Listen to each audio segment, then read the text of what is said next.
দেশে আবারও করোনা সংক্রমণ বাড়ায় আতঙ্কে পড়েছেন নারায়ণগঞ্জবাসী। তারা বলছেন, পরিস্থিতি ভয়াবহ হলে সমাধান কিভাবে আসবে সে ব্যাপারে এখনো কোনো পরিকল্পনা নেই। অথচ 2020 থেকে করোনা মহামারীর হটস্পট ছিল শিল্পনগরী নারায়ণগঞ্জ। তবে সাধারণ মানুষকে আতঙ্কিত না হয়ে স্বাস্থ্যবিধি মেনে চলার পরামর্শ দিয়েছেন সিভিল সার্জন।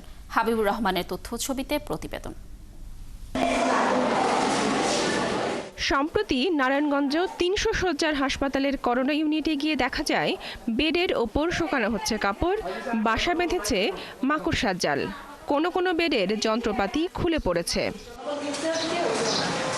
একইভাবে হাসপাতালের উঠানে লোকবলের অভাবে পড়ে আছে অ্যাম্বুলেন্স, যেগুলো মহামারীর সময় ভারত থেকে সহায়তা হিসেবে এসেছিল। আবারও বাড়ছে করোনা সংক্রমণ। জেলার সাধারণ বাসিন্দারা জানিয়েছেন, নারায়ণগঞ্জের পরিস্থিতি ভয়াবহ হলে কতটুকু সামর্থ্য বা যুগোপযোগী ব্যবস্থা নেওয়া যাবে তা নিয়ে সংশয় রয়েছে। পর্যাপ্ত এখনো কোনো ব্যবস্থা আমার কাছে মনে হয় না এখনো হচ্ছে। জনগণের ভিতরে আরো প্রচার প্রসার দরকার। আই থিঙ্ক সবার সেফ থাকা উচিত, ডেফিনেটলি মাস্ক পরা উচিত, তাদের ট্রিটমেন্টের ধারণা আরো ভালো করা উচিত। তবে হাসপাতালের তত্ত্বাবধায়ক জানিয়েছেন, কিছু বেডে সমস্যা রয়েছে, সেগুলো স্বাস্থ্য মন্ত্রণালয়কে জানানো হয়েছে। বাকিগুলোতে সাধারণ রোগীদের চিকিৎসা দেওয়া হচ্ছে। আইসিইউ চালানোর মতো কিন্তু আসলে জনবল নাই, যেটা আমরা চিঠি দিয়েছি 3 দিন আগে আমাদের মহাপরিচালক বরাবর করোনা আইসিইউ বেড চালানোর জন্য পর্যাপ্ত জনবল যাতে এখানে আবার পুনরায় নিয়োগ দেওয়া হয়। হচ্ছে যে অ্যাম্বুলেন্স করোনাকালীন সময়ে আমরা একটা আইসিইউ অ্যাম্বুলেন্স পেয়েছিলাম, সেই অ্যাম্বুলেন্সটা আমার চলমান আছে। এরই মধ্যে জেলার 5 উপজেলা স্বাস্থ্য কমপ্লেক্স এবং 2টি হাসপাতাল করোনা সংক্রমণের জন্য প্রস্তুত করছে স্বাস্থ্য অধিদপ্তর। তবে সাধারণ মানুষকে আতঙ্কিত না হয়ে স্বাস্থ্যবিধি মেনে চলার পরামর্শ দিয়েছেন সিভিল সার্জন। আর হচ্ছে মাস্ক ব্যবহারের উপর জোর দিচ্ছে, হ্যান্ড স্যানিটাইজার ব্যবহার করা, বাইরে থেকে এসে ওয়াশ করে ঘরে ঢোকা। এখনকার যে ভ্যারিয়েন্ট আছে এটা রেসপিরেটরি ট্র্যাক্টের উপরে বেশি আক্রমণ করে।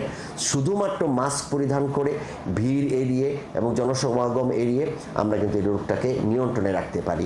2020 সালে করোনা মহামারীতে নারায়ণগঞ্জ ছিল হটস্পট। বনশ্রী হালদার, 71। নারায়ণগঞ্জের করোনা পরিস্থিতি জানাতে যুক্ত হচ্ছেন আমাদের সহকর্মী হাবিবুর রহমান। হাবিব, আমরা জানি যে নারায়ণগঞ্জ করোনায় সবচেয়ে ক্ষতিগ্রস্ত জেলা ছিল গতবারও, এখন আবারও নতুন করে সংক্রমণ দেখা দিয়েছে। করোনা মোকাবেলার প্রস্তুতির কি তথ্য রয়েছে আপনার কাছে? প্রশাসন কোনো উদ্যোগ নিয়েছে কিনা এই বিষয়ে জানাবেন। আম কত?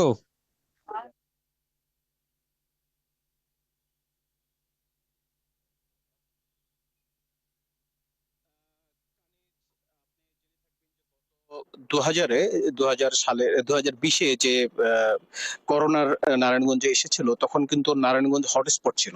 আপনার নারায়ণগঞ্জকে কয়েকটা ক্লাস্টারে ভাগ করা হয়েছিল, তারপর রেড জোন ঘোষণা করা হলো, তারপরে এলাকা ভিত্তিক লকডাউন করা হলো। বিভিন্ন ধরনের কর্মসূচি কিন্তু নারায়ণগঞ্জকে ঘিরে নেওয়া হয়েছিল। সেই নারায়ণগঞ্জ কিন্তু আজকে আবার ঝুঁকিপূর্ণ হয়ে যাচ্ছে, আমরা এমনটাই মনে করছি সংশ্লিষ্ট মহল। কারণটা হচ্ছে নারায়ণগঞ্জ একটা শ্রম ঘন শহর। এখানে গার্মেন্টসে লক্ষ লক্ষ, প্রায় 50 লক্ষ লোক চাকরি করে, যেখানে কিন্তু একজন আরেকজনের দ্বারা সংক্রমিত হতে পারে এই ধরনের সম্ভাবনা থেকে যায়। পাশাপাশি আমরা প্রশাসনের সাথে, জেলা স্বাস্থ্য বিভাগের সাথে কথা বলেছি। জেলা স্বাস্থ্য বিভাগ আমাদেরকে জানিয়েছে তারা উপজেলা থেকে জেলা পর্যায়ে পরীক্ষা করার মতো কোনো কিট এখনো তাদের কাছে এসে পৌঁছেনি, এবং এখন যদি কোনো রোগী আসে জরুরি ভিত্তিতে, রেফারেল ভিত্তিতে শুধু নারায়ণগঞ্জের 300 শয্যা বিশিষ্ট যে হাসপাতাল আছে সেখানে কিছু সীমিত আকারে পরীক্ষা করার সুযোগ রয়েছে, এবং কিছু ভর্তিও তারা নিতে পারবে বলে 300 শয্যা হাসপাতাল সুপার আবুল বাশার আমাদেরকে জানিয়েছেন।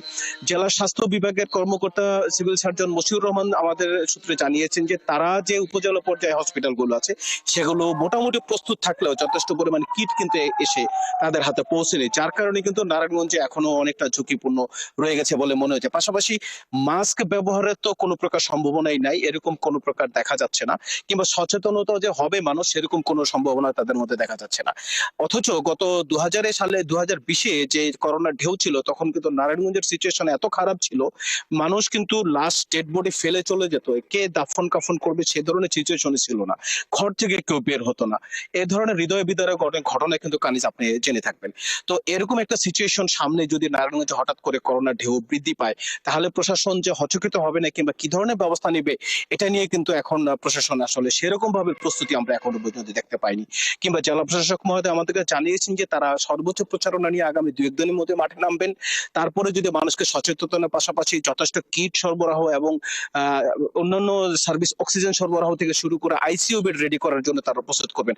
নারায়ণগঞ্জে এখনো পর্যন্ত কোনো আইসিইউ বেড রেডি হয়নি। ইমার্জেন্সির ক্ষেত্রে কিন্তু অনেক বড় জটিলতা তৈরি হতে পারে বলে কানিজ এমনটা মনে করছি আমরা।